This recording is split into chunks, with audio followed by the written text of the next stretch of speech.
Apakah ada nama-nama pemain yang sukses mencuri perhatian Shin Tae-yong dan staf pelatih yang memantau dua laga pekan pertama Sabtu 1 Juli 2023? Pada dua laga itu memang ada pemain-pemain yang menonjol. Shin Tae-yong sendiri bersama Yoo Jae-hoon tengah memantau laga Bali United versus PSS Sleman di Stadion Kapten Iwayan Dipta, Gianyar. Laga tersebut sebenarnya berlangsung menarik karena menampilkan beberapa nama pemain yang pernah jadi andalan Shin Tae-yong.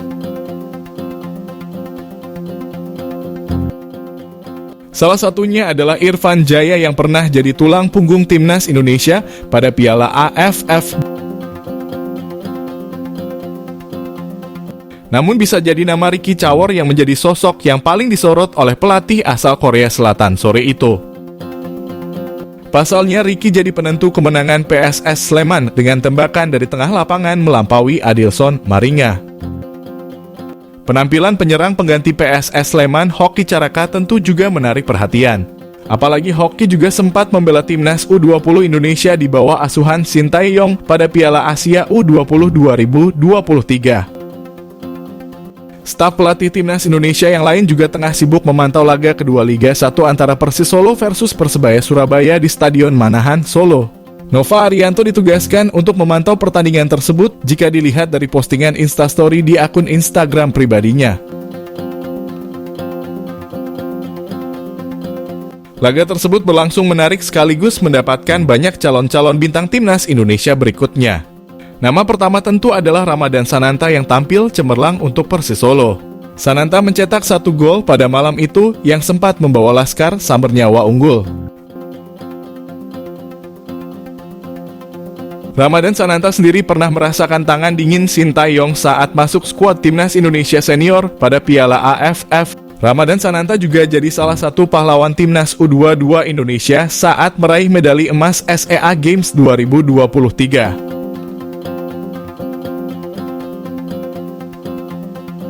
Nama kedua tentu adalah Tony Firmansyah. Tony sendiri baru berusia 18 tahun dan sudah langsung merasakan debut di sepak bola profesional bersama Persebaya.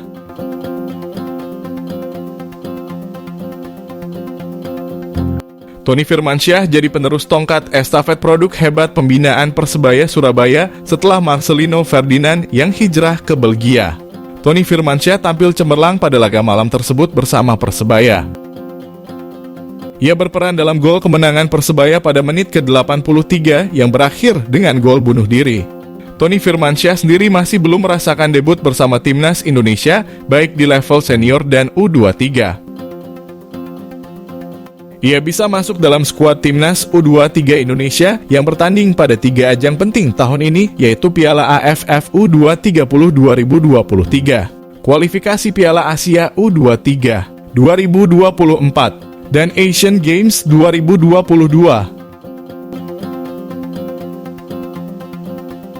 Anggota ex-Co PSSI Arya Sinulinga menyebutkan bahwa Dennis Wise akan membantu Bima Sakti dalam pembentukan skuad timnas U17 Indonesia.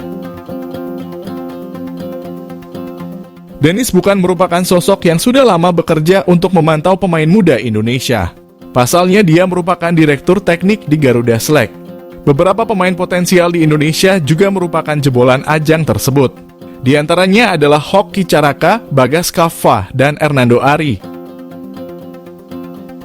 Arya Sinulinga memastikan bahwa Dennis Wise akan bekerja sama dengan Bima Sakti yang merupakan pelatih timnas U17 Indonesia. Pengalaman Dennis jadi pertimbangan untuk pembentukan skuad Garuda Asia untuk Piala Dunia U17 2023.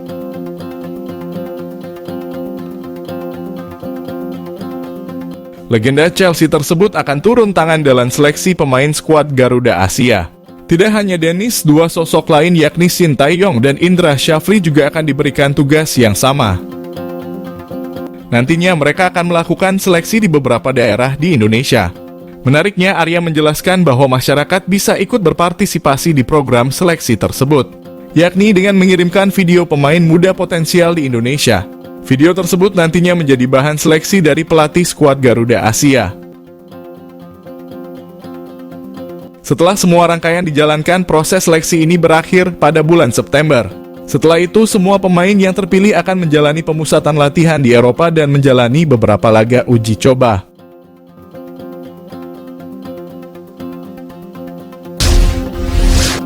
Pelatih Timnas U17 Indonesia, Bima Sakti, membeberkan agenda seleksi hingga pemusatan latihan skuad Garuda Asia menjelang Piala Dunia U17 2023. Indonesia secara mendadak ditunjuk sebagai tuan rumah Piala Dunia U17 oleh FIFA.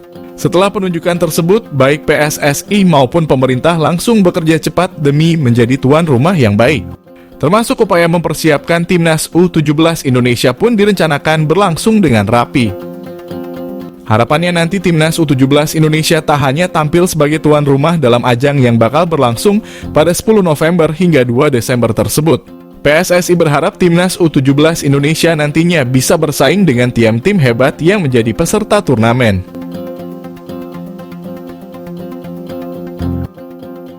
Dengan begitu, Indonesia nantinya akan dipandang dunia. Namun mengingat waktu yang singkat untuk mempersiapkan Timnas U17 Indonesia, PSSI bersama Bima Sakti pun merencanakan akan menjalani seleksi untuk mencari pemain-pemain terbaik.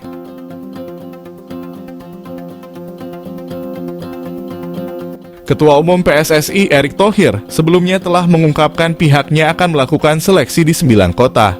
Meski detail kota-kota tersebut belum disebutkan, tetapi seleksi itu bakal dilakukan. Tak hanya seleksi, TC tahap pertama pun disiap digelar Timnas U17 Indonesia. Bima Sakti mengaku akan menggelar pemusatan latihan pertama pada Juli 2023. Setelah itu, TC tahap berikutnya akan diproses dan akhirnya tim asuhan Bima Sakti akan berangkat ke luar negeri. Meski belum diungkapkan negara mana yang akan menjadi tujuan, para pemain diharapkan bisa menjalani uji coba melawan banyak tim dari Asia, Afrika, dan Eropa.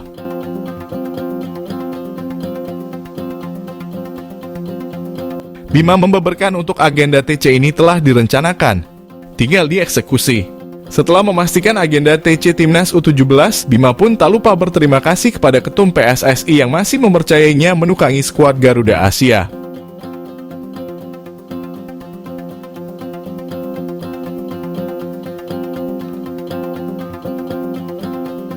Dia mengaku bakal mempersiapkan tim dengan baik.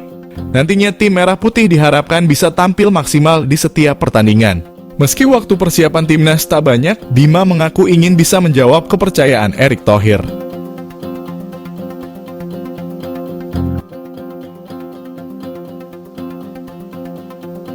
Dengan begitu, Timnas U17 Indonesia nantinya bisa menunjukkan penampilan terbaik di Piala Dunia U17 2023.